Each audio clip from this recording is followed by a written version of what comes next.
Hello, welcome to the Chrissy Mayer podcast. I say we are on it, but it's just me. I'm on iTunes, YouTube, Spotify, and SoundCloud. And if you're listening right now on iTunes, please go leave a 5-star review. 4 is okay, but 5 stars is going to get your review read by me on one of the shows every week. So please go leave a 5-star review. It can be sexy, it can be creepy, it can be complimentary, it can be in a different language. It really doesn't matter. Just go and leave a 5-star review and I'll read the best ones every week. Thank you so much. It's very exciting to see. I forget which one of the fans it was, but he corrected me on a previous episode. I thought Slovenia and Slovakia were the same country. So not that I think that they are, I don't, but I just said it. So, we're all here to learn. Speaking of learning, I have a really exciting sponsor that I want to tell you guys about. Silk City Hot Sauce. Head over to silkcityhotsauce.com and use the promo code CMP and you'll get 15% off of your order. These guys are great. Jeff and Enid know their stuff. They run the company all on their own. If we want to help the economy out, let's start with small businesses who really care about their product and their customers.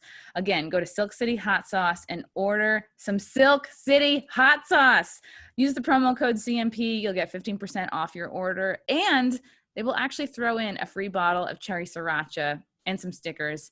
So promo code CMP, Silk City Hot Sauce. I used the taco one just the other day because we like to have tacos, like probably more than what's normal. And it was delicious. I was like, let me chug this stuff. And I'm going to try the other ones too, but you have to refrigerate it. So it's like, it can very quickly turn into your refrigerator taken over by condiments. So I'm just trying to have a little bit of control over my life. Very excited to have this guy on the podcast. I discovered him a couple months ago and quickly became such a fan of what he's doing. He's been only doing stand-up for like a year or less, but I think more impressively, he is the host of the Ski Mask Collective, which is a show that kind of talks about, I think, the drama in the comedy world. And I'm not going to tell you his real name because he's not going to unmask himself just yet. Mr. Ski Mask, how are you? I'm great. How are you doing tonight? Good. I never know whether to call you Mr. Ski Mask, which sounds kind of like... It just sounds so professional. Sounds like a porn name. It sounds like the GIMP. It sounds like... Or like MrMask.com. Was that Mr. Skin or something like that? Yes, that's exactly what it sounds like. So I discovered you a couple months back, and both me and Frank, my BF, we're big fans of what you do because we feel like you kind of fulfilled like a hole in the podcasting world. So we have all these kind of, I don't know if you want to call them podcasts that are in the world of compound media. There's like so many, I guess, Venn diagrams of podcasts in general. And as it happens, even with like Gas, you have Gas Digital and like Legion of Skanks and all the podcasts on that network. And then you have Compound Media, which is like my show. It's In Hot Water with Aaron and Gino. It's Kumia, obviously, of course. And then it's like Michael Malice, who's like pretty much a genius. And there's all these different shows. And then there's Misery Loves Company, which is hosted by Kevin Brennan, who used to be on Compound Media, hosting a podcast called Burning Bridges. And then there's all these like fringy side characters and people that are part of each one. And which is great because people who have good taste in comedy listen to a lot of these same podcasts, and the fans kind of get to know one another. And especially there's a lot of engagement on Twitter with these fans. They kind of become, it's weird. You can be kind of friends with people that you've never met and may never meet just because you like the same podcasts. And so what I really loved what you're doing is you just talk about kind of like the behind the scenes beef and drama in the comedy world. And like, if something kind of funny comes up, like you go, hey, wait a minute, let's look into that. What do you think like were some of your inspirations? Like, I know you were saying you couldn't remember really your first episode or what? Right. Where it started. Well, I mean, I've always been a fan first. And like you say, it is a world, I'm not like in that region exactly. So I don't know, whenever I used to be a drunk during my hungover days, that's all I would listen to is so many shows, like 8 to 10 hours a day of work.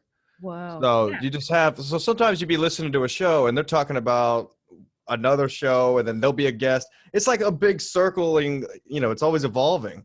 So sometimes, listening to all that much content, you can gather some secret drama and then just have it out there. And it's So what you makes it listen for fun. like maybe a tone, you listen for, oh God, it sounds like maybe Brian McCarthy and Kevin Brennan have some beef that they didn't have in the last episode. Oh, it sounds like, if you've been listening to Legion of Skanks for years, you know that Louis J. Gomez has kind of like a long-standing beef with the sort of comedy critics and the comedy haters, Right. like Seth Simons, Jake Flores, whatever. And some of these comedy critics also, I think, try to be stand-ups themselves, which is like hilarious to me. I think they tried first and then they became Yeah. a critic. And this is what happens with human beings. If they can't create, they're destroying. And it's like Right. they're glorified Karens, basically. It's just you're a Karen with a Twitter account and you're just trying to take down people that you're honestly secretly jealous of. And that's exactly it. As soon as they put out one tweet, they started gaining a following. They're like, okay, now this is what I'm going to do. And then things always come to surface about their past. Oh, what about this YouTube video? What about this tweet from years ago? Because at the end of the day, you can't delete everything, No, It's just hey, like, what about this? Oh, look, it's you eating your own cum. That's right. interesting, Oh my, like, And now these yeah, people that you've decided to maintain drama with stumble on a video of, say, you eating your own cum, right. and they're gonna go to town on it. They're not gonna I let mean, you forget. exactly. And I didn't have anything bad out there, I don't think. But before I even thought about putting an episode out, I knew damn well I better clean the internet. So good luck finding something. But it's like you got to think twice these days. It's like, okay, even if it starts to gain a little bit of traction, you might want to clean it up, even if it wasn't you that posted it. It's just like, come on, you're done. Yeah, I mean, maybe not like Chrissy Teigen delete 60,000 Yeah. tweets, clean it up, but Just, maybe yeah, like I know, right? Just blatantly obvious, like 60,000 of them. It's like, okay, there's obviously something going on. she's disgusting. Yeah. So it's interesting because much like a huge portion of the comedy community, you, I guess, were an alcoholic and you had to give up drinking. Basically, like I don't know if I see I say all the time I don't think I was an alcoholic. I was a drunk. And the Okay. reason I think that is because like it was a year standpoint, about 6-7 years of just nonstop drinking like every day. And then I don't know, something woke me up one day and I just quit. I like took one, like I came home from a personal vacation and I like looked at the balcony and I was You like, oh, mean I a don't want to sit on a, blackout, a personal vacation, like a blackout? Is well, that I what used to you're calling black out it every now? night. And no, not one of those. No, I flew somewhere and I got fucking hammered there too. So it wasn't like a vacation really. And I don't know. I haven't touched it since. And then, you're able to actually get creative because alcoholics and drunks know eventually it just consumes you. It's Yeah. fun at first. And then one day you're like, I'd rather just get drunk in my apartment alone because people don't have to listen to me. Right. And I think it's so easy to just like drink away your problems. Like we all have problems. And Yeah. it's like a lot of us are in therapy. A lot of us are just like reading books. And it's like, that's the thing is like your life is valuable and your time is valuable. And the quicker you can recognize your unhealthy patterns and maybe the unhealthy people in your life and, without sounding like, that's the thing is like, it's not hippy dippy. It's not like, oh, you're gay. You're talking about therapy. It's like, this is your life. And if No, you want I to waste love it, therapy. holding yourself back, like by all means. Right. I mean, I love therapy for one reason. I had to go. It was court ordered. Even though I had been when I was a kid and I was like, fuck this. This is lame. I learned one thing because I got into a relationship and I was like, fuck it. I'm happy now. I'm not going to go to this therapy thing. And slowly but surely, those old insecurities just started like coming back before, and it was too late by the time I realized it.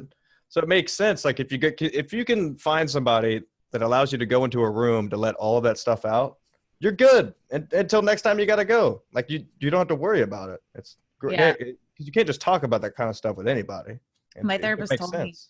today that I've been seeing her for maybe 3 years. Yeah, 3 years. Because I saw her after my mom was diagnosed with cancer, and I was like, "Whoa, shit's about to get real. I better Right. figure stuff out before my whole life changes." And she told me today that it took me 6 months of going to see her before I even talked about anything about myself, because that was my like default training from childhood, was to like take care of my mom's feelings and like be the person to kind of like make her happy and laugh, because she would fight with my dad, and then I would just like, I was super empath, right? So I just like, I'm picking up on a need from her. Like, she's not happy. My dad is not making her happy, like not giving her, the basic, like, companionship. Uplifting. Yeah, companionship, uplifting someone, validation. And then like my dad would tell me like years later, like pretty recently, after my brother got married, like maybe 4 years ago, like, oh, me and your mom have been sexually active in like 20 years. He told me this right after my brother's wedding. I get that all the time from I was my like, mom. you fucking asshole. I'm like, I'm your daughter. Like, I know that it's one of the reasons why I love interviewing and podcasting. Like, I like to make people comfortable and open up. And if I can be somewhat of a therapist, great. But my dad always takes advantage of that. Like, I'll just get into long talks with him and I'll end up pulling some real shit out of him. And then I go like, I'm not even trying. And I go, he just forgets, like, I'm your daughter, not your buddy. Like, you are not supposed to be telling your daughter like that you and her mom haven't been sexually active. And, but whatever. So it's cool to know like what your default setting is. And kind of during the pandemic, my therapist was telling me, like, kind of at the beginning, like when these sort of shitty chaosy times happen, you do kind of revert back to your old shit, even if you've been working on it. Yeah. It happened to me. I just like stopped thinking of myself and what I wanted. I was exactly. Just, what does everybody else want to do? I don't have needs. And then I find myself getting like resentful and angry, and I'm like, oh, it's happening again. But enough about me. So what were some of the podcasts that you really loved and found yourself listening to over and over again? Okay, so I mean, just start with a few on the top list. Misery Loves Company, of course. That was the reason I started the show. And just to follow some of his drama. Good grief. You know what, dude? Because I mean, there's so many people on there, and Bobby's a good host, so he can always, even if people don't want to talk, and especially the classic fights with Lewis and stuff. So that was always an interesting one. Kumia, like I would listen to Kumia just to get news, basically. Yeah. No matter what the way he leans, you're still picking up on it. So I don't have to watch a TV screen. And so those are like the top three, like probably. And then I would go over to Gas Digital and see what's going on Real Ass Podcast, and just circling around. And then it would switch up every now and then to, I would like something better, depending on what, because a lot of times podcasts will have great momentum, and then there's a month or two that slow down for them, and then they ramp right back up. Do you remember like the first time you detected some kind of beef or something that was a spark of like, I want to hear more about that? Why aren't they talking more about that? I know that I used to go out of my way to search for even old beefs before I would listen to new episodes that didn't have any beef. Like, I don't know why. Like, I've always been a fan of radio. It's like my favorite outlet. So when I would hear people fighting like through my headphones, it was great because I could also work at the same time. I don't like watching the TV. I'm like, it's boring. Yeah. So I would even go back and listen to episodes that are like 5 years old. Just be like, oh, did I miss something? Like I love the fights. And that started with watching Stern and Artie Lang on that show. I mean, some of those classic fights I've watched 1,000 times. They're just fantastic because it wasn't planned. And it wasn't by watching a radio studio. They're doing radio. It's like, wow, that was crazy. And you do have a good ear for what makes for good radio. And I think that speaks to how your show is progressing, because you can tell you're like, oh, this guy kind of like naturally gets it and has a knack for it. And what makes for good radio. And it is like the fights and the drama. Right. Not only that too, it's just like, if you delve too deep into what's going on now, like for instance, COVID-19, like some of the younger comics and shit that were working here in town, I said, dude, go on stage and don't say one joke like that, because people are here because they don't want to hear that. And it's the same thing with a lot of podcast listeners. They throw their headphones in because they don't want to listen to the outside world. Like when they go into a Walmart, like they don't want to have to see they're going to have to see the signs. Why listen to it? They want to hear something funny. So I don't even bring it up. Like, I think I've said the president's name on my show once. It just makes it easy because they can hear that shit somewhere else. Let's have some fucking chaos over here. Yeah. And also another great thing, like you have a lot more freedom and flexibility with podcasts because like a lot of the podcast fans are truckers, people who work Oh yeah. night shifts, people who are out, like they're working with their hands. They just like, they don't have time to like sit down and watch hours of content, but if they're listening to it while they're absently like picking up or, doing other kind of busy work, That's instead what I always did. So that's what made me fall in love with radio and this medium, with the invention of easily accessible headphones. Just walk around with them. radio. Yeah, for sure. So it's like you're developing this show, you're probably becoming friendly or at least engaging with fellow fans, fellow trolls online.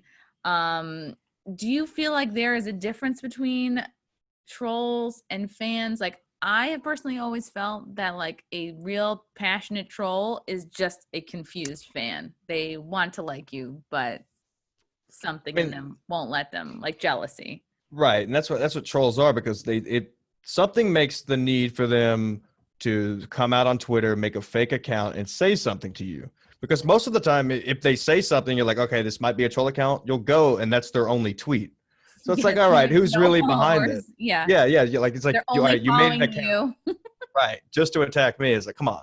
And then the fans, like, it's a fan when they're at least trying to be funny about it, even if they're doing a roast. It's great, but they're trying, So you're not gonna come back and be a dick. And I like it with criticism too. Like all of that it's great, but I think a lot of the trolling does come down to jealousy because I know Chad Zumach trolled you quite a bit, as he did me, as he did Stacey Pressman, as he has with other people in the compound media world. right, And it's very interesting because like you're pretty new in the podcast game, but you're on the charts already. Like I don't know right. if you check Chartable, but like you're like solidly in the top 200 all the time, and Chad Zumach is not even breaking into the charts, and I don't know if he's aware of that. I don't know if that is Yeah. something he's even concerned with. You see, Anyway. like me and Chad go back and forth on it because he came on my show as a favor for Kevin. So Kevin asked him to do my show after something I had talked about. So Chad came on basically as like a joke type thing before I had any viewers, and like played it off like, oh, I'm too big to be here type thing. A few weeks down the road, I had him on again.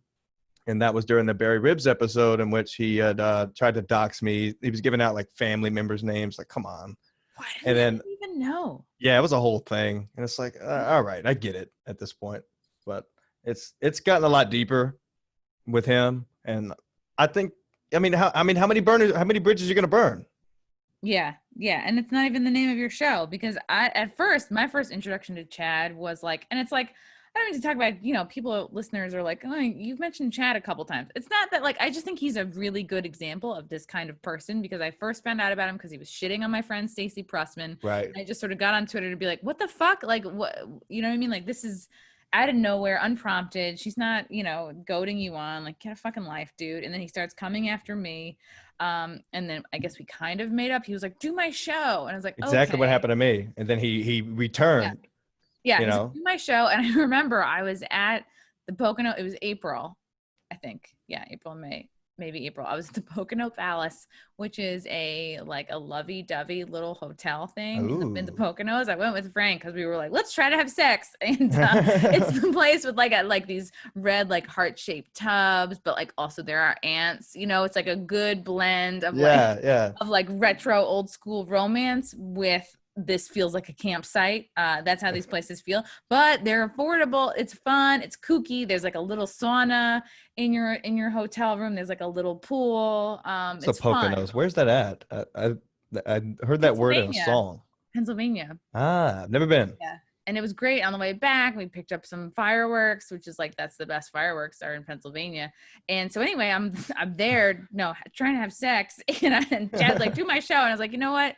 Yeah, like, let me not say no to things. So I brought my lights, I brought my camera, all my shit, and I set it up in this fucking Pocono Palace. And it might have been Chad's like IG live or something. And it's the first time I'd met or spoken with him. And I learned about him, I was like, wow, he is like a masterful self-sabotager. And I Yeah, don't and that's what it's almost to yeah. the point like you got to be doing this on purpose, Yeah, I dude. was like, dude, Just no ifs, does ands, this or guy buts. know? Does this guy know this about himself? Like, I'm just watching him.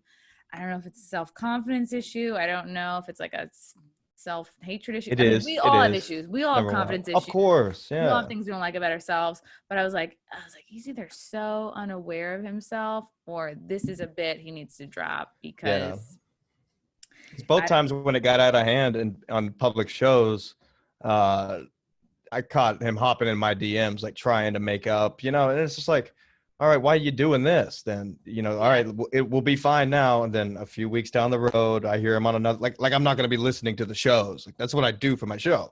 Yeah. Like I'm going to hear it, and it was like, it was never personally trashing me though. It was always my Like family members. family. Ugh. Yeah. It's like they don't have anything to do with my fucking show. They're not even in the comedy world. They don't even know your name, Yeah. you Yeah, know? that would really bother me too And it because was, my siblings are civilians. It's like everybody in my family is a civilian. They're yeah, and then the funniest part about it, he was calling out my brother, calling him, a dirt bike rider, gay or whatever, but he only knows us from Twitter. My brother doesn't have anything about dirt bikes on Twitter, so that's when I was like, all right, so what else you creeping on there, So it's like you're Does spending he way too ride a much dirt time on bike? my show. Does Yeah, oh yeah, he races dirt bikes, but okay. he But he's he not didn't have gay. anything about that on Twitter, so somebody hopped on Facebook to look him up, or however Chad had to Yeah, look him up. He's not a guy that's a public in figure. media. Right. Yeah, and that's the thing. If Funny. you're doing a formal roast, great. But if you're just sort of like weekly, But taking even passes then, that'll be, occasionally, that's fun too. It's just like, just roast me. right, right. Like he didn't ask for this. And the whole time I was talking to Chad, I was like, I would love to just hear this guy like for once speak from the heart. And I want to hear like what's in his soul. I want to hear him be a little Yeah. vulnerable. I want to know something true about this person because everything coming out of his mouth was bullshit. And I was like, after a while, it's hard for me to stay connected with someone like that because it's just like there's nothing real coming at me. And it's like his whole shtick is shitting on other people. And That's it's like, it. Yeah. there's nothing, Like it's he very said, superficial. he said on one of the Mystery Loves Company episodes that he was the new co-host. So I started tweeting about it. And then a few weeks later, he was blaming me on the show for releasing the news that he was the new co-host. I'm like, you just said it on the show. So I had to clip it all and post it. I mean, I'm not. Wow. And I was, I guess, a fan of the guy beforehand, but Yeah. it's like, Oh yeah. I'm not trying to be a dick. I'm just putting the news. Like let people be a fan of you. And then after I did this show with him, like he and I were like kind of okay again. And then he like started shitting me on Twitter again. And at first he was shitting on me because of my Twitter following. And then like I know. maybe a couple months later, I had far surpassed him Beautiful. Twitter followers because of the Tegan thing and His are paid for. clicking in with the Q community, I guess, getting more into conspiracy things and people. And I'm like, well, now he can't shit on me for my sad Twitter following anymore. And it's just A real Twitter following, not paid for. yeah. I'm like, he's a good example of somebody who like really should put his time and energy in developing himself instead of trying to like taking other people down. That's it. It's like I'm not gonna lie. I tried to listen to his show, and it was brutal to listen to. It's like there's no passion. There's like no. You obviously don't like doing it. Yeah. There's no like, I don't know. Sense as an audience member, as a listener, like whether there's joy or not. Yeah, I can always tell in somebody's voice whether they want to do it or not. I've had some of my own shows. People could probably tell, like, all right, he's got something else going on, and those have been the best shows for me because that's what I specialize in. But like, it's for him. It's like, come on, you got to be fun. Yeah. Not to like, again, not like overly picking on this guy. It's just sad and it's like kind of a waste because like I think he and other people think, oh, I'm being a shock jock. I'm pushing the envelope. I'm being ballsy. And it's like no, it's like you're being a little sad and everybody can see. And what I've noticed too is that fans, followers of Compound Media, I think with the history of Cumia and Opie and Anthony, is he was shock jockey, and he would do prank calls, and people would prank call him, and it was a lot of calls of like Yeah. instigating and starting trouble, like adult Dennis the Menace shit, right? So a lot of these old time O&A fans who followed Anthony to Compound, a lot of them think, oh, I'm in this world, I know these people, Great let point. me be, I could be a shock jock, like I think I'm funny. But what it translates to is like coming to a show like hammered and yelling out Yeah. and Yeah. heckling the guests in a way that's not funny or Trying to cute. tell us how to do our shows. Yes, yeah. And I experienced that a lot because my beginnings were on In Hot Water. I would do like silly characters, Right. I remember that. gigs, and I loved doing it. I wish I had, if I had more time, I would definitely be doing more characters for sure. It brings me much joy, and I'm always inspired by unstable women. So I went from doing characters, pitching Wet Spot, to doing a pilot, to like, and then it gets accepted. Oh my God. Yeah. So Fun exciting. show. And then I have a lot of these fans, people that I'm engaging with on Twitter and kind of like, and I'm like, all right, cool. I love engaging with people on Twitter. I love like bantering, jokes, all that. But I get a lot of fan types in my DMs telling me what to do with the show, how to do it stylistically, almost like I have no idea how to run my own show, almost like I Exactly. haven't pitched and submitted a full pilot and a full outline. And I'm like, I'm trying to not make this about a misogyny thing. These people don't know me. It's like they think they know me because I've done like bit characters, I guess. And then, so not only was there like a lot of unprompted advice coming my way, like a lot, like, Right. You're not asking for it. It's just there. no. And I think that you are starting to experience that as well now that your show has been going for a few months. Right. I've had some, and it's fine. Like I like criticism, and I like it when they're trying to help, not when it's more of in a demanding way, if that makes sense. So you got people coming, and like you say, the old O&A fans who haven't given that up. Listen, prank calls don't work anymore. I don't know if you guys know that, but they're classic, and you still go back and listen to those old ones because they worked in that time.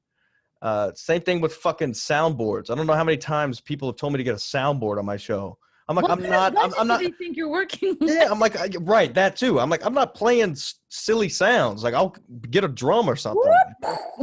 Yeah, what the fuck what is this, morning radio? I'm doing a show in my kitchen. So people are like telling you to get a soundboard.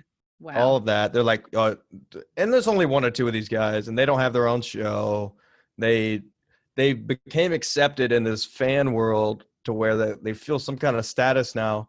And like you say, they're sending me paragraphs on how to do my show. I'm driving to work this morning, and I had an 8-foot ladder fly out the back of my truck and hit an 18-wheeler. You're also working a fucking regular job on top of all this too. It's right. Like, you didn't have that, you would have no time for it. But it's like you especially have no time for it because you're like none. Yeah, I'm in the whole life. Like I'll do 2 shows sometimes till 1 or 2 in the morning. I'm up at 6 going to work. And then you have, he's trying to tell you, he's like, oh, you need to get a sound guy. What the fuck? Sound guy? Why do you think I got a regular job? I can barely afford this. What do they think you're in a studio right now, that you're not like in your room probably? Like, I not guess just they like, don't watch all the episodes, shit on what you do at all, like, because you're crushing it. And that's what it is. It's like you're pretty young, like, to have your own show. You're like 25 and you already have a podcast in the charts, and like a lot of people don't figure that out till much later. Yeah. And that's what it is. It's like the access, like when you have a show, there is access, right? And plus, if you engage on social media, people feel, oh, I have a lot of access to this person, which means I know them, which means I have influence, which means my voice matters, and I can shape this thing. They have power to steer it. I've had 2 now. I just made me think of another one. See, in both instances that this has happened, they start off very friendly, and then it slowly turns into like, all right, did he just tell me what to do? Ugh. Instead of suggesting. What's an example of something that you're like, that you were like, oh wow, this is more too than much? Okay, well, all right. The first time it pissed me off, and I got fucking mad because the guy just didn't. He couldn't understand. He was making an intro video for my show. He'll probably hear this. I don't care. And I was like, cool, yeah, make whatever you want. I don't cut it. That's why I embed it, so you can steal it. Have fun, get it out there. And so he makes this nice intro video. It looks cool. But then he's sending me a link to where I can download it to use it as an intro. I'm like, all right. So I click on the link. It doesn't fucking work. Oh And God. it sends me to some other bullshit website to try to download. I'm like, hey, dude, link doesn't work. I'm like, can't you just email it to me or send it? Do you have an iPhone? Just send it. It's a Google 1-minute Drive. video, dude. Yeah. What are you? Yeah. And then he's like, oh, no, I got this other link. And I'm like, look, man, I don't want to click on these fucking links. You could be having access to my whole laptop. I don't know what these are. And then he had a huge issue about it. So then I cut part of his clip. I just screen recorded it and used it in my own intro. And he had a problem with that. Which I was is like, like, he's sending you free content and shit that he wants you to use. And then when you use part of it, he's offended. right. Well, exactly. And it's my show that you're already kind of stealing and cutting. I mean, I gave you permission to do it. So don't get mad when I don't want to click on your links. Just send it to me any normal way people would. Yeah. What the fuck? That made me mad. And then a guy, he's always trying to tell me what to wear on the show. He's like, you need to wear a blazer and a tie when you're doing these big interviews. I'm like, this is an NBC, asshole. This is fucking YouTube. I wear a sweater on my face. Isn't that enough for you? Like, come on. Let's relax a bit. Tone it down. You're not a corporate lawyer. You know what I mean? That's the last thing I would tell you to wear is a suit. First of all. Exactly. Yeah. Sometimes people are like, yeah, wear tank top. I was like, dude, why do people want to tell me what the fuck to wear? I wear a different shirt every show. It's not like a thing. Well, anyone telling you to wear a tank top obviously just wants to see your body, I think. I mean, that's why I wear tank tops. You know what I mean? That's what people watching for more than 15 minutes. I need to get more of a tan. I've obviously been inside too long after doing wet spot. I was clearly like white and pale. So yeah, I had you and your cohorts from Ski Mask The Collective, beautiful boys. Matt Mead and Jim Stansel, part of the Beautiful Boys, which I guess you are now officially a part of. Am I? Yes, you are. You are beautiful and you're a boy, and you like Kevin Brennan. I can't see what else you would have to do. All right. Well, that's the first time I've been told I'm a beautiful boy. Thank you. Thanks, Mom. I've been waiting for it. Oh my God, I can't believe I'm the first. So you guys all came on my show this past Monday, and people should watch it. If you don't have a fun episode, get one. And you were really great. So what was your impression of the studio coming to New York? Was it your first time to New York? Yeah, it was. It was kind of a weird feeling, I guess, because I've been listening to Compound ever since it launched. So to get off of the train, because I was staying in Connecticut, I got off of the train at Grand Central and went straight to Compound Media to do a show. Was kind of a nice feeling. Yeah, I did. I walked and I had my bags with me. Normal thing too. That's my normal pass. Oh, really? Right. It wasn't bad. Nice little walk. Yeah, Grand Central. You're like, anything is possible, you know. And that's from years growing up in Long Island, where you get off to Penn Station and you're like, oh God, I'm about to be stabbed with a needle, you know. And then Grand Central's like angel wings, possibility. It's like a total 180. Right. And the city is so dead. I was walking around. I found some underground market. Is that a thing? Like where stores are? Oh yeah. Was it the Chelsea Market? It was near a circle. 57th. Oh, Columbus Circle. That place. Yeah. Fucking empty down there. There was no one down there. Wow. I was just outside the stores. I was like, how do I get out? It's hot. Wow. I got lost a few times. It sucks, man. Because if things were open and regular, you could so easily entertain yourself for hours and hours. Like me, I just go into a Sephora and like, I'm good. I mean, that's what I do now. Like I just went into the Macy's. I was like, oh, cool, new shirt for the show. You're about to say. If I would have been going to New York 3 years ago, I probably would, be panhandling. I was a mess. But that's also like the thing too. It's like that's the secret little positive about the COVID bullshit is that like nothing is really open, so you can't really spend a bunch of money. So it's like I've saved so much money in the last year. I figure out some fucking way to spend it every time. Oh yeah, you're like I definitely need a $5 coffee, and let me wake up a bit. It's midnight. Gummies. Yeah, it's exciting. You're like, ooh, city stuff. I do it anyways. I'm just like, do I got a Red Bull over there? I need to get one. So you came to Compound Studio. How did it seem to you in person versus seeing it? Well, I mean, it's great, like how it's set up. And I never thought it was that close to, I never knew it was right there in the middle of everything pretty much. Is it? Is that considered the middle of a very unspecial part of I thought it was the most perfect place it could be in. I was like, this is fucking awesome. Like in the Garmenty district area. I kept seeing that. And then rode up and it was nice. Finally met all the guys that I've been watching. Like I didn't realize Garrett was that tall. E-Rock too. I was like, fuck, these guys could be playing basketball. Was I taller than you expected? You were wearing heels, weren't you? I was wearing heeled sneakers. I don't know. I didn't pay Only attention. There was so much going on. I'm But like no. 5'2", 5'3", and I was wearing wedge sneakers, which is like a little bit embarrassing because I always like people to think that I just wear heels all the Well, it time. was raining. It was raining, but I was wearing a Yes. dress and heeled sneakers like J-Lo. But yeah, I mean, it was fun. It was nice. I spent a lot of time in Seattle, and I'll say right now, Seattle's in much worse shape than New York City. really. So yeah, big When did you go time. to Seattle? When? Yeah. 2013, and then back in 2015 So and 2017. 2013 Seattle is worse than pandemic Yeah. New York City. Pandemic New York City was nice. I saw like only a handful of panhandlers. Everybody's smoking smokes. It's chill.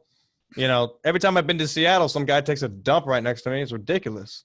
Sorry, that was me. It was the Mexican. Oh, was it? I didn't realize. No, it is though. It's just like a big difference. Because I expected, because I'm from the South, where people love to hate New York City. So they're always trashing it. And I'm like, this isn't bad. I like it. It's like quality of living is bad. You know, it's very expensive. But if it doesn't make sense to be living in New York City. And by that, I mean, like, yeah, probably Brooklyn, Astoria, Queens, if you're a comic. Like, I live in Westchester. It's like, unless you make some sort of insane money or some insane other job, you're not gonna be living in Manhattan. But you're not living in the city to like have the best quality of life. You're there to like hustle because you have a plan. That's what I liked about it. And it was even dead. I like the hustle and bustle. Here, everything's so quiet. Yeah.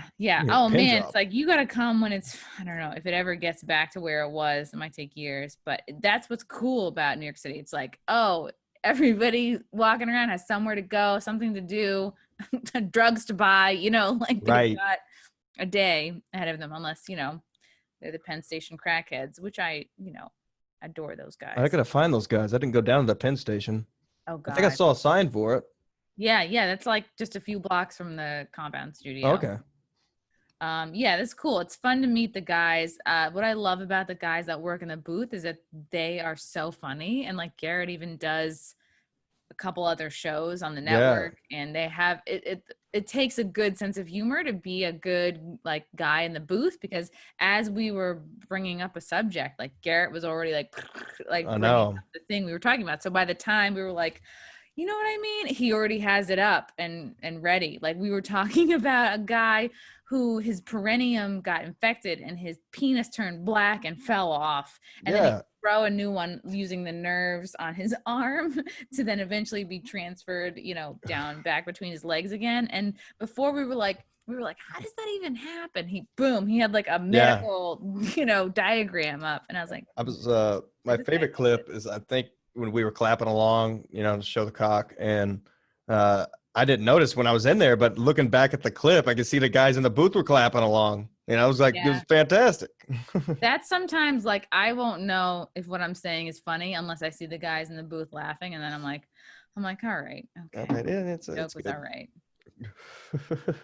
Yeah. So it's interesting to see, like, it's this like weird push and pull of like, you want people to know you, like you, interact with you, but then it's like when people take advantage of that perceived closeness, perceived, you know, access, and they think like, well, they can just steer the ship. Because here's the fucking truth of it: what you and I do to create something out of nothing, to create a show out of absolutely nothing, is like one of the hardest things to do. And I think it's something that a lot of people wish they had the balls to do. So they see somebody else doing that and they go, it's like subconscious, right? It's subconsciously easier to be like, let me just jump on. Of course. They're on the Twitter. Put in my 2 cents. Let me be a part of this other thing, because it is so much fucking scary to create something out of nothing, to start your own thing. And I think the people that tend to do this are the ones that are like not able, not confident enough, whatever, don't have the resources to make their own show. I mean, I've built up my resources over years. Like I've had these mics for probably 5 years. That looks like a stethoscope, honestly. Does it? It's like an orange stethoscope, your microphone. Yeah, does it? Dang. Yeah, I don't like the color. It's the only one they fucking had. And then they just sat in a box in my closet. Black nail polish if you really wanted to. No, I'm not that technical with it. Actually, you know what? Nail polish sounds good. I might do that. I'm gonna paint it tonight. Check it out. It's gonna be painted. You're like, I have black nail polish. I have Don't nothing. judge me. I went through a phase. Hey, yeah, what? It was 8th grade. Paramore. What about it? Everybody was doing it. I still listen. No, you're right though. Creating a show out of nothing, and I never realized that what I was doing. I was just having fun. So when people get too technical with it, with the paragraphs of technical, like, okay, I hate to get too technical, but bam, bam, bam, bam, bam. Here's what you need to do.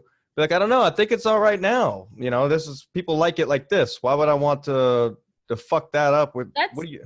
Only okay if you are like asking for that kind of advice, or you're kind of close with somebody, or they truly know the inner workings of your show. Like my boyfriend Frank is like, he knows the inner workings of everything I do, and he can write in my voice. He's written jokes for me. He's written jokes on almost every roast I've ever done. It's like, I don't think I've ever said that, but it's like, he's funny as fuck. He's funnier than any other comedian I've ever dated. And I feel like I've dated a lot of comedians.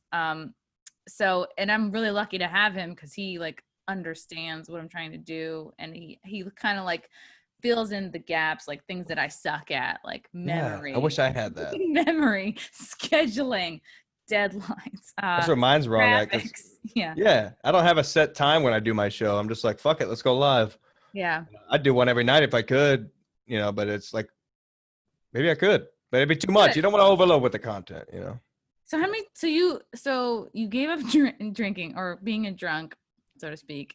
You've been arrested, what, twice? No, I was arrested once, but I did 2 different stints in jail.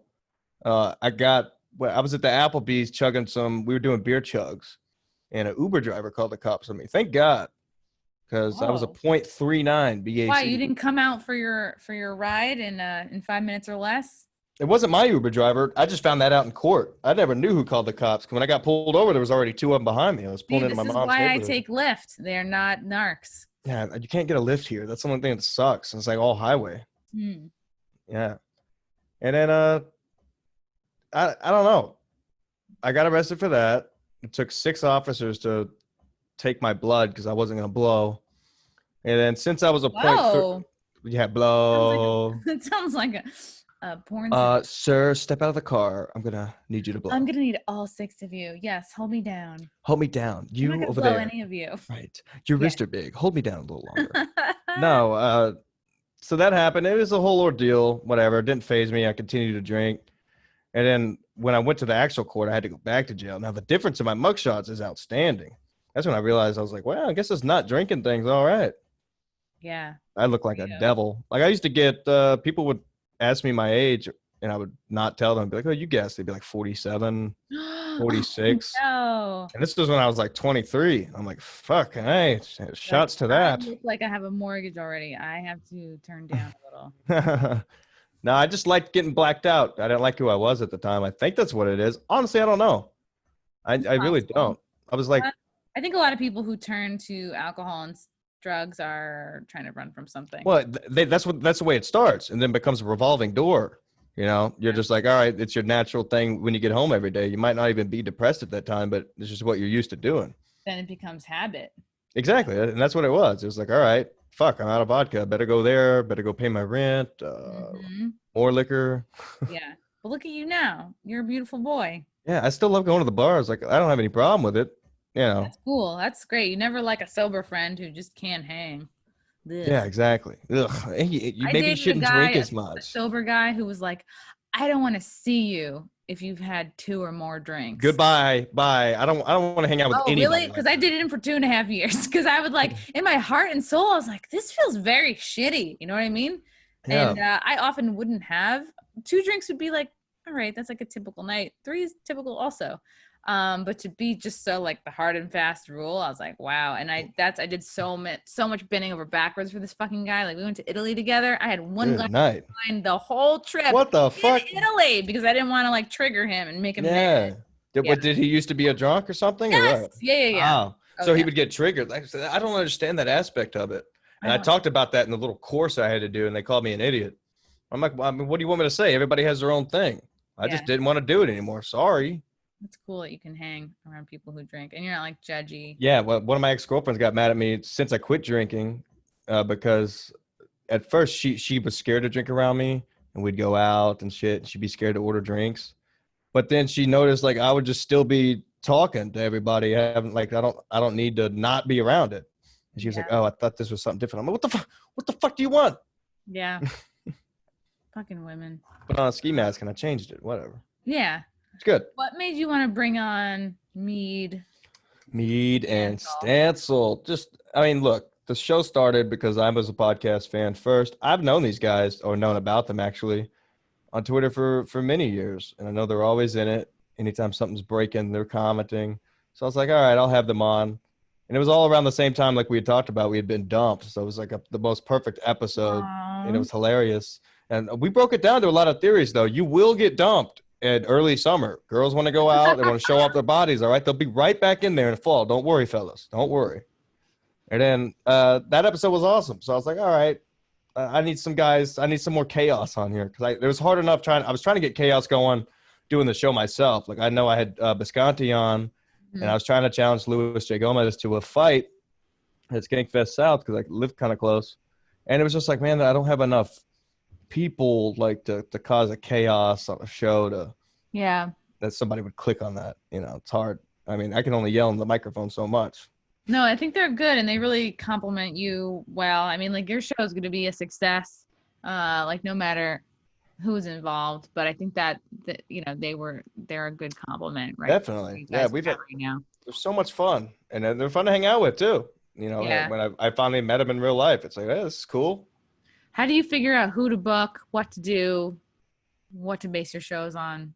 See, that's the problem I have. Like you said earlier, scheduling. I'm like, fuck, I don't know. Like sometimes it'll be last minute. I'll be like, wow, I haven't booked anybody for this week. And then I go over the notes because I'll always have like a big guest that I'll have in a week or two, you know, Yeah. something to look forward to. In between, I need to book something going on. And sometimes I don't know why people getting upset. They get mad when I don't have a big guest. I'm like, sometimes I just want the boys on. We're just going to talk some trash. And that's actually really good because like that's what they told me. That's what E-Rock told me when I first got my show at Compound. He was like, look, don't like, you know, the guests are not the end all be all. You have to be prepared to run a whole show by yourself if no one shows up. Like you need to be ready for it to be just you and it to be like good the way that Anthony does. Not that I'm ever going to be anything like him, but I was like, after he said that, I was like, oh, it's very important. You know? I've always thought the same thing. I've always had more respect for podcasters and comics who can do a show by themselves. Not necessarily that they've done it, but you know, if they can do it. And it's fun to listen to. I've done a few segments or even maybe an episode, just me talking. And it's like, it's different when you don't have to have someone to bounce off of, but when you do, it makes it better. Don't get me wrong. Yeah. It's just like, all right, this guy knows what he's doing, I guess. Yeah. I don't know. It's good. It's what like, do I know? You know a lot. You're doing good, and it's like the perfect thing to be doing during this fucking crazy Rona lockdown shit. Because it's like you stand up. It's like it's off and on. Like we were trying to do some outdoor shows, and that shit got fucked over. That some of the city shows that Stand Up New York is trying to do are getting shut down over bullshit. Like Cuomo's such a fucking piece of shit. Yeah, he is. I noticed in New York City he has his name on everything. I was like, what the fuck is this? It's like a king around there. He's vain as fuck. He's constantly putting up roadblocks. It's like there are less cases, yet the restrictions keep going up and up, and it's become more and more obvious that he's just like part of the group that's trying to fuck us all over before the election so that they can get Trump out. And it's like, guess what? It's not gonna fucking work. It's not gonna happen because the silent majority is getting less and less silent, and it's the fucking Democrats are making themselves look more and more fucking crazy and radical, and the majority is not down with that. The center is not down with that.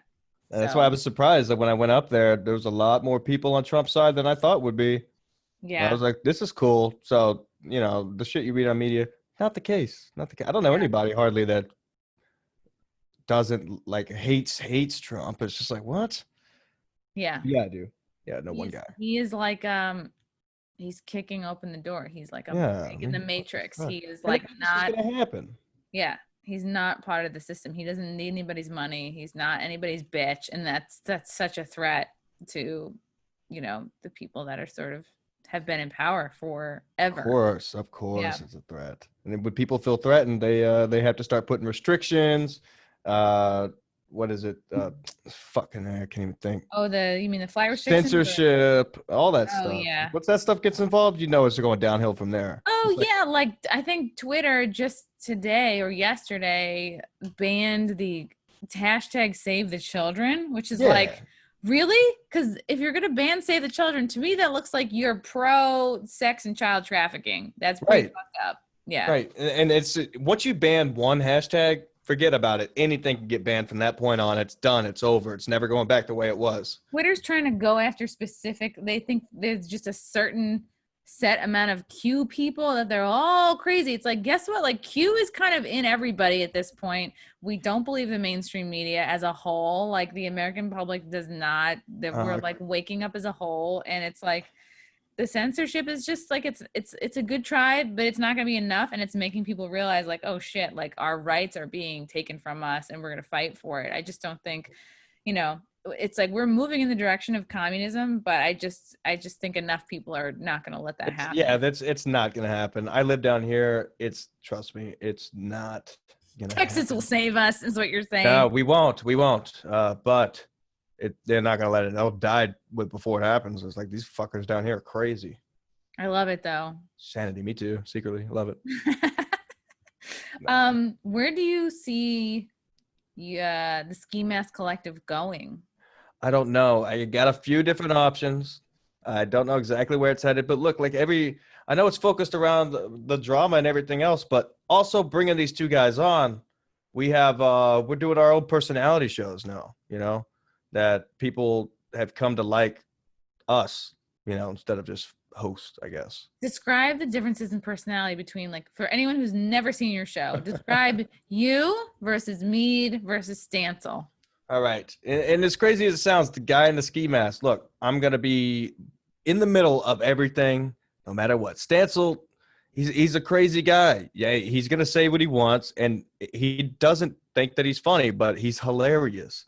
That's what bothers me about him the most. He's like, oh, I'm not funny. I'm not a funny guy. I'm like, dude, you make me laugh more than anybody, And then Mead's kind of like the dad of the group that they have. So he'll come on, and he'll always remind Stancil about like a story that he may have forgotten about, or he has the boat that they go out and get great content on. It's like, it's the perfect setup. So I'm down here. I'm like, all right, boys, what do you got for me? Let's fire up the show, fire it up. And that's what makes a Zoom thing great. But at the same time, it'd be nice to be in that area and have it do a show that we all three do, which is in the works. So hopefully that can happen sooner than later. If my probation officer will answer a fucking phone. Can I move? Really? Yeah. Ooh, you're such a bad boy. Well, I'm not. Yeah, I think if you have a mugshot, you can say you're a bad boy. You think so? Yes. I did smile on my first girls. mugshot. You know what I mean? Like, you have a mugshot. People go. I know. I did put it. Go, okay. Hello. I did put it on the dating websites just to be funny, and it worked. I was like, shit, ladies are fucking crazy. They have whole websites dedicated to like hot mugshots. There's one guy who like launched a modeling career because he was like I know which guy you're talking about. The guy with the blue eyes. It's a hot boy. Yeah. Beautiful boy. You're like, I know him. Yeah, great dude. So you're kind of like do you think you try to be like a neutral moderator? You're steering the ship. I'm always trying to stay neutral as much as possible. Like I don't like, even if I sometimes secretly take a side, like I don't want to go out and say it because it just makes it fun that way. I can comment on both. What's that? It's hard to stay neutral. I mean, sometimes, sure, depending on what beef we're talking about, and then if we have a guest on that maybe one of the guys doesn't like, but they got a beef with, I'm like, all right, let's try to keep it neutral. And it just makes it easier for everything. You don't want to create false like hate and shit like that, which I secretly love. So bring it on, motherfuckers. No, I don't. I just think it's better that way, if that makes sense. There's too many shows out there that take a hard stance. And it's like, all right, once you take a hard stance, those are your fans. That's it. You can't win over the rest of the fans on the other side. But good point. I don't know. I'll fuck it up eventually. I'll put out a tweet. But the good thing is I don't drink no more, so I'm not going to put that tweet out. Yeah. Used to? This would have lasted a week, maybe. Your sober tweets are going to save you in the end. So you're the neutral moderator. Mead is like the dad. Is he like the responsible I don't dad? know. He's not responsible at all. He's just like, no, he's not. No, he's just there to, It's so hard to describe him because he's fucking hilarious, and he's always like when he wants to make a point, like he's making a point, you know, move out of the way, and then you know, I guess they love acid, they love driving on boats on it, like it's just it's the greatest setup ever. So to have They anytime I can definitely squeeze him are on, living like a Van Wilder type lifestyle. yeah, I'm like, wow, you know, I did it for 6 years, but not to that extent. I can't. First of all, I can't take acid. I'd probably, I Never don't know what would mind. happen. Be a Yeah. disaster. Obviously, I wear a sweater Yeah, on my I'm face. afraid of the small possibility that you take acid and you go someplace and you don't come back. Like, I don't know if that's Yeah, my naivete, but like, yikes. That seems like a big that risk. scares me too. Like I did mushrooms one time and it did exactly to me what I knew it was going to. And after that I was like, fuck psychedelics. I'm already fucking psychotic, you know? Like, I look, I can't don't need to drink. spend 6 hours looking at my hand, you No, know? yeah, it was just a whole thing. Phone was ringing. I thought it was the Grim Reaper calling. You know, my friend that was He supposed to take doesn't care of call, he me. texts. I wasn't answering, and it was my friend's dad trying to get a hold of me because I'd called him 50 something times to try to tell him to come pick this guy up because he was dying in the street. It was just like it was a war zone, like in my head. I've done I was like, mushrooms maybe 3 or 4 times, but like on the best times, I would get onto the subway and the subway looked fucking huge. The subway looked like bigger than this room. Like it just yeah. really, really huge. Is it small? And what? Is the subway small? Yeah. Oh, Oh, you didn't go on the subway when you I were? didn't Oh, know. that's precious. It's pretty Yeah. much like, I don't know, 10 feet across. No, I'm Okay. lying. 15. I don't know. Something like I that. should have known my dimensions before walking into Yeah. that. Bring But a freaking tape measure next time. and like when you're on mushrooms, you're sort of walking around like, wow, the city is amazing. And the Yeah. only thing that's really good about mushrooms is it for me made me like really like a lot less hard on myself, which is my default to be like Yeah. super critical. You're not good enough. Like It's brutal. the voices kind of like lifted away, and what was left was like, wow, I can't believe I'm this person born into this form. I felt like so lucky to be alive. You did? I felt really special. I was like, I feel like this is fucking cool. Like, I'm just so lucky to be here, like experiencing To be nice. life. Like, I can't believe I get to do this and I look like this. Like, that's really lucky and cool. And then of course, when the drugs fade, you're back to like hating yourself. The day after shrooms for me was great. Like I felt relieved of a lot of stress. Like I needed to get all that shit out. Yeah, there's Felt like great for a long time after. Yeah. it's I did have therapeutic. one fun moment, I think. It's like after my stepdad got home, because I feel more comfortable around him, because I did this in high school. We were watching the Cowboys versus the Eagles. Indians? Eagles, I think. Yeah, right. I wish. It'd be fucking crazy. Wait, But now no, they're just called the football team, right? yeah, with the Redskins. Yeah, but now they're just the football team. Cowboys Anyways, versus what the football team. wouldn't that be something to watch? Mm-hmm. Ugh. Hate sports. Yuck. They're gonna get rid of that. Yeah, sports. I never liked them. The only sports I liked were the ones I did, which never involved a ball. Oh, I got thrown out of sports immediately. They were Why? not a fan of me. We were just punks, so Like, can you just please take off that weird ski mask? And you're like, right. oh, Yeah, they're like, hey, it's take that gonna be mask my off, sir. thing. It's 100 degrees at the Tomato Bowl. All right, you're I'll already on show C you. team. It's gonna be my thing in a few years. Yeah, I'm glad I didn't start the N95 collective. You know, it probably wouldn't have been that big of a hit. Shit. Yeah, be a big hit with like doctors and nurses, probably. Oh, hey doc, hey nurse, you're working a big shift. Listen to Yeah. me. I'll tell you what to do, even though I'm sitting in my apartment doing nothing. Yeah. Fantastic. Do you Hey, like the ski mask? Like, do you like the anonymity of it? I don't know. I don't know. Yes, of course I love the ski mask because it's allowed me to develop a character, you know. And it was one time I was doing stand up at the local club here in town, and nobody else fucking came, and so they needed someone else to perform because people paid $10. So I went out and I had the ski mask in my truck because I ordered it for a joke a long time ago, like not a long time ago, but last year I at some think because point. you were meant to do this, actually. Yeah, I do too. Honestly, at this Yeah. point, I do. But Yeah. so I went back on stage as a ski mask guy, and I was very Same angry. shirt, same pants, Uh, same clothes except for the ski did mask. I think I turned my shirt inside out. Yeah, because I was wearing a short sleeve shirt that night. And what it was, it just, I don't know, it put me in this, when I put it on, I was like, okay, this is crazy. So what I did was just roast the shit out of the comic that was before, which was me. You're like, I'm either going to fight crime or I'm going to use this. Yeah, I was like, you know what? I'm going to yell at comics, motherfuckers. You stole the joke. And how did it go? I mean, what are you going to do? Then it was like 10 people in the crowd, but it was fun. Like, I don't know. So now I've had episodes where I was like, not really a depressed mood, but didn't really want to feel like doing shit. But I already had it planned. And when I put the mask on, it was like, all's good. And then when it was over, I was like, wish I could have been longer. So I don't know. I do like it. I like the fact that it's a ski mask host. I couldn't think of a fucking name, so that was just a temporary name. And then it stuck. And it gives me more options. I can say shit with this on stage and I can't without it. If that makes sense. I'm a ski mask host. On your podcast, you feel like you can say things you wouldn't normally? I'm careful not to. But yeah, well, I tell stories that I wouldn't tell to certain people. But I know my friends stopped listening to this podcast episode 2. They didn't know what the fuck I was talking about. That's how you know you're really a comic, is when your friends stop following what you're doing. I mean, I knew that was going to be the case. As soon as I started this whirlwind, talking about, Kevin Brennan, Gino Visconti. And then, like, I'll tell them, I'm like, dude, you know who I had on my show last night? I'm like, Don Jameson. Like, who's that? I'm like, oh, fuck off. Get out of here. They don't know any of the names. So it's like not part of there's no really comedy culture down here. So I just feel connected. Yeah. But when I started it, I was just interviewing those people, which I've since taken down some of those because they said some words that were pretty tiffy. What, like racist stuff?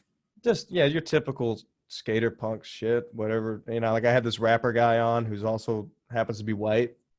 But he would say a lot of the N-words because I had him rap live on my show. Not live, but on my show.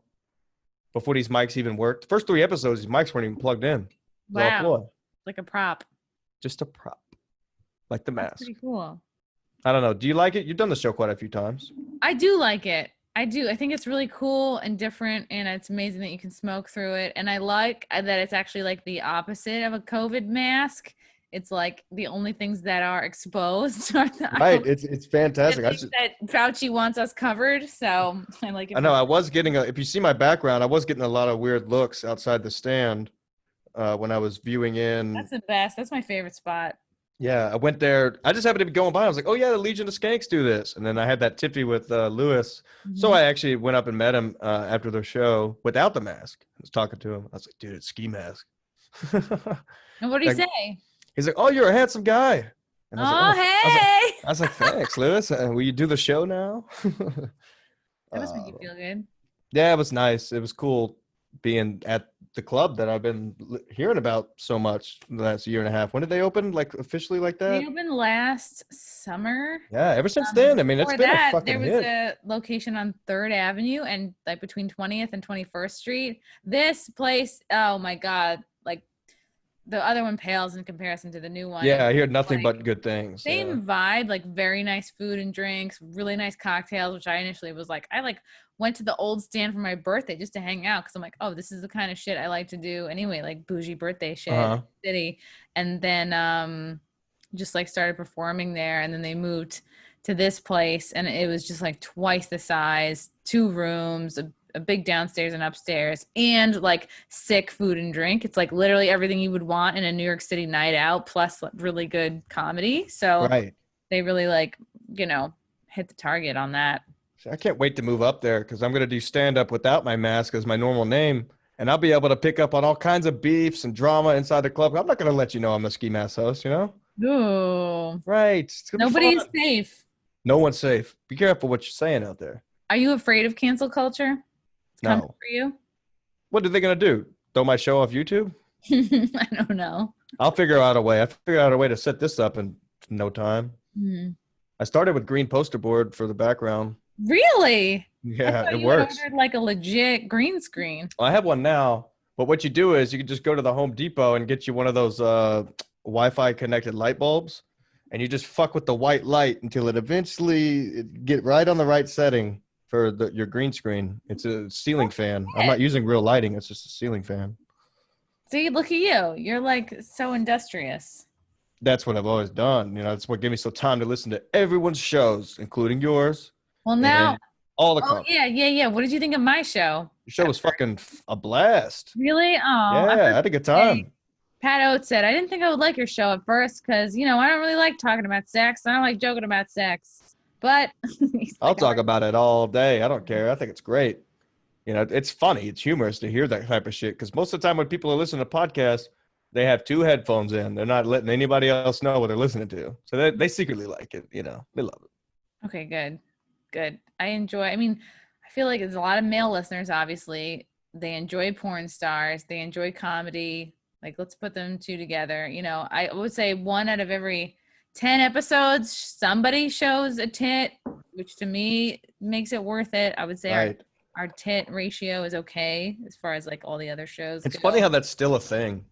You know, with everything going on, like guys are still like, oh, tit. Yeah, there's even a whole fucking account dedicated to your tits. It's the craziest thing. Oh my God, there's somebody on Twitter. Yeah, their handle's Chrissy Mayer's boobs, and I have Mhm. no idea who they are. And at first Right. I was like, oh, that's really funny. And then I was like creeped out. And then I was like, I made peace with it. And I was like, you know what? This person is a friend, I They've think. gotten a lot better. They mean well. Yeah, they're Yeah. funny sometimes. Yeah. They were funny with the whole I was gonna show my face on your show. I don't like when all they tweet is like, you gotta show your tits, you gotta free us. And I'm like, all right, you gotta bring more to the table than that. Not only that, it's just like in this time and age or whatever, it's like creepy at this point, isn't it? And that's the I don't thing. know. I If just feel my like they think boobs truly were sentient, they would be funnier and more clever than simply just asking to be shown. You know. So I was like, if you're gonna speak in their voice, like really speak in their voice. it's so ridiculous because now people are asking to see Stansel's piece, which we may have to put on Patreon. What? Can we get asking to see Stansel's penis? a lot? A lot of people are asking for Since Stansel when? nudes since I launched the Patreon because they're like, oh wow, you can put this special content You up. lost your Patreon or No, I launched it. Yeah. Launched it. I lost it. They're like, wow, all right, the Stansel nudes better be coming. So Wow. hopefully Well, yeah, people saw his calves. He has pretty impressive calves. Yeah, it looks like he walks a city blocks daily. He How that happens. claims that he has some sort of special genes. I don't know. Athletic genes. I walk a lot, and my calves are small. Yeah, mine too. But who knows? Who knows? I need to get jacked. You're already like cut. Like you're already like muscular. Like you have a fucking 6-pack. It's crazy. Like when you guys all took your shirts off, I was like, Jesus Christ. It's like pick which one doesn't belong. It's the one that's like doesn't have like 20 pounds to lose. I've lost like 40 pounds since I quit drinking. Really? Yeah. I'll fucking after this class, I'm gonna quit. Don't do it because I also don't eat a lot because I'm always working. I get that way too. I get busy and then I don't eat, which I never thought I would be that girl, but usually that girl is like the forget to eat girl is usually like real skinny, which I'm not. So I don't know. I got to figure it out. I think the quar has thrown me off a little bit. You don't want to be too skinny. Right. Because you need something to, when you slap an ass, what did somebody say? You need to slap back a little. Yeah. It's got to make sound. It's got to slosh around a little. Right. But you also got to fit into your pants. So. Yeah, well, they make these new stretch fabric pants that I just bought. That's the thing. Is these people that have been stretch pantsing their way through the quarantine are going to have a real rude awakening come, I think, September. September to me is the month of buying pants and putting them on because it has back to school vibes. It has autumnal vibes. Yes. September in New York City has like this, it's like this waft of like, get your shit together. And it's back to school vibes, right? And it's like, there's a crisp air happening, very much like lunchbox vibes. You know, maybe you're starting a new job. It's definitely start wearing real clothes again. There's something, August is like, you could be fucking around, you know, wearing a pool cover up for the whole month and nobody gives a shit. But there's something about September, and I think New Yorkers will agree. I don't know. You guys not feel this way in Texas that September has a get your shit together? Yeah, we know it. You got to leave to fucking go to work 10 minutes early because of all the traffic. Yeah. You know, it's a pain. Yeah, we get that feeling too. All the ads they send in the mailbox every Tuesday. If you're still in sweatpants, if you've been in sweatpants till March, guess what? You've probably gained 15 pounds. I'm sorry to break it to you, but yeah, get a scale. Yeah, no, I think what is it? Bobby versus Jim Stansel. They have a month to get underneath 200 pounds. They're both at 200 pounds right now, or over 200. Bobby weighed today. He was 205. I think Jim is about 215. So we may have to do like a refrigerator. He's close to the ground. He's like a mini fridge. Stocky. You can't tip him over easily. Mm-hmm. Yeah, he's strong. He's stable, you know. We were somewhere in Brooklyn, and there was like 5 or 6 of us had to get on this really small elevator. And I bumped into him, and I was like, dude, it was like a brick. He didn't move. I was like, shit, sorry. Did we just get to where we're going? Yeah, a lot of that shit is genetics. Yes. I can't wait I'm going to try to move up there, I hope. For no reason, just because I want to. And if it sucks, you can always move back. I thought it was great. And I think you're at an advantage because a lot of people are moving out of New York and New York City. They're going, fuck it. I work remotely. I don't need to be here. Yeah. I don't want to get stabbed in the neck with a crack pipe, you know? So well, I noticed like a lot of those cities in not Stanford, but Connecticut, the downtowns look like shit. That's kind of what I do. Stanford is a decent spot to move. Westchester, I was hesitant at first, but now I'm okay with it. Astoria, Queens is good. Parts of Brooklyn are good. Jersey City's decent. Parts of Jersey are okay. So yeah. I think with the actual type of work I do, it'd be all right. Just looking around, I was like, man, there's plenty of shit to do around here. Okay, that's good. Yes. Yeah, well, we'll see what happens. We'll see. Maybe I'll die before then, you know? Who knows? On the Ski Mask Collective show. Okay, we're going to happen. It's going to happen. Maybe for the finale when you're like 80, 90 years old. Not 90. Now. You see how many smokes I've had on this episode? Smokes are great. No, I mostly am just like trying to see if my cleavage looks okay. I'm barely looking. Fine. Just like I'm wearing what do they call those? The summer tank? This is the summer tank. Yeah. Is that it? Yeah, thanks. I like it. I'm sweating. I don't even know what this is. I'll just do it on. Roses. Ski Mask. This was lovely. I'm blessed. I'm a big fan of yours. I see big things for you. Yeah, Where can people find you? Where can you point if people are like fucking really into you now that have never heard of you, but they're a fan now? Where can they go? Check it out. Just go to Ski Mask Host on Twitter, and once you get done, look at all the craziness on the timeline. Click the link. It'll pull up the links to everything I have out there. So YouTube, Apple, Spotify, all that stuff. It's right there on the Twitter page. Just go there. That's where the fun is. All the action's on Twitter. So if I get thrown off Twitter, I'm done. Nah, you'll be fine. I mean, there's Parler, which is like free speech Twitter, but it's not as good as Twitter. No, I'm on. My dad's on there. He's a wild boy. Find your dad. He's a wild boy. He follows you, by the way. What? Really? Yeah. Did your dad watch your episode? What did he think? Yeah, he did. He watched it live, I think. Aww. Yeah, he liked it. Yeah. Your dad hot? Is he like you? Does he have a six-pack? No, but see, my dad's really tan. Oh, okay. So he's got like black hair. He's a hot boy. But he doesn't look hardly anything like me. It's the weirdest thing. I'm like you have a lot of recessive genes going on, as do I. Fucked up. Yes. Yeah. That's why I wear the mask, you know. What's your ethnic background? Native American and what? I think Scottish. You really Elizabeth Warrening me right now? I'm really sorry. I mean, I don't know what the fuck to say. Like my grandmother. Well, let's see here. I people get so deep into it. I've never really done it, the whole percentage, but my grandmother's dad was Cherokee Indian, 100%. So whatever she is, minus then my dad. That's why my dad's so tan, and then me. Wow. I got my grandpa on my mom's side skin. No wonder you got into college. You're Native American. Did I go to college? Did you not go to college? No, I went work offshore on fishing boats. You know, if you had applied and you said that you were Native American, you would have gotten in. No, I didn't want to go. I wanted to go sail on boats. I did that, and that's how I became a drunk. So Don't go fishing in Alaska. Wow, I've known one other. Like I had a friend who used to date a fisherman in Alaska, and I was like, who even does that? Me. It seemed like a real job. Yeah, I was bored. Like I was tired of partying. And I was like, I filled out fish. Yeah, I filled out a random job application when I was high, back when I smoked weed. And like called me up. And they're like, yeah, we'll fly you up here. I'm like, great, it's gonna be great. 6 a.m. to midnight for 3 months. Yeah. Wow. You'll learn how to drink quick, kids. So if you smell like fish all the time. 100% all the time. I still have rain gear that smell like fish from 2013. And I went back in 2017. What kind of fish do you smell like when you smell like fish? Like, Carp? no, no. Do Well, you ever it could be say a to dirty each carp. other, like, do the fishermen say to each other, carpe diem? No, What? no. That would be day one for me. Seize the day, really? Yeah. You're not seizing the day out there. They're like, someone's Sucks. got a tuna this piano. Brian McCarthy? No. I don't know. I like it. I like it. But yeah, if you want to learn how to drink, go do that. If you can't keep your whiskey down, you're tired of, being a bitch at the bars, go fish. You'll learn. They'll make you drink. They really do. Wow. I'm learning so much. All right, Ski Mask, this was great. You're awesome. I see big things for you. Yeah. I hope this is a hit. Are you ever gonna unveil yourself? When I move up there, I'll do stand up as myself. And if people figure it out, they can figure it out. If not, we'll see till then. Okay. Maybe.